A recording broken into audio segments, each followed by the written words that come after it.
Programang ito ay rated SPG. Striktong patnubay at gabay ng magulang ang kailangan. Maaaring may masiselang tema, lengguwahe, karahasan, sexual, horror o droga na hindi angkop sa mga bata.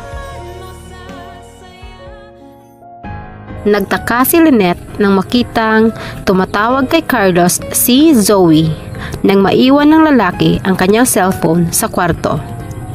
Napamulagat na lamang ang mga mata niya nang sagutin niya ito at tinawag si Carlos na Dad.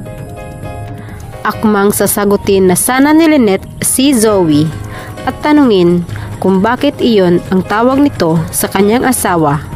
Ngunit natigilan ito nang biglang pumasok si Carlos at tinanong kung sino ang kanyang kausap at kung bakit niya pinakialaman ang cellphone nito.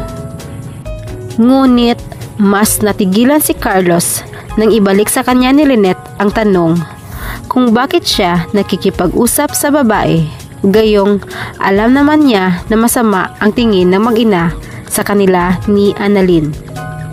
At kung paano niya nagawang makikipagkaibigan sa batang doktor nang hindi niya nalalaman.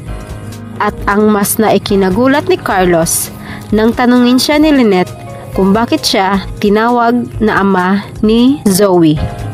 Mabubuking na kaya ni Lynette ang lihim ng kanyang asawa? Sa kabilang banda, galit na galit si Moira sa nangyari kay Zoe dahil sa kagagawan ni Don Pepe, kaya pinabugbog niya ito sa kanyang mga tauhan. Wala nang naramdamang awa si Moira para sa matanda dahil sa ginawang pagbaril nito kay Zoe, na kahit humingi na ng tawad ito dahil hindi naman ito sinasadya ang nagawa sa kanyang anak, ay nagbibingi-bingihan na lamang si Moira.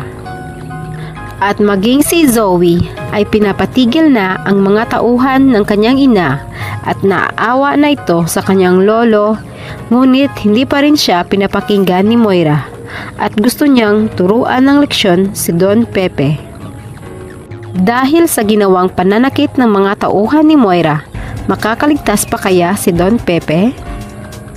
Samantala, nakokonsensya na si Zoe at naaawa na ito sa kanyang lolo dahil sa ginawa ng kanyang ina.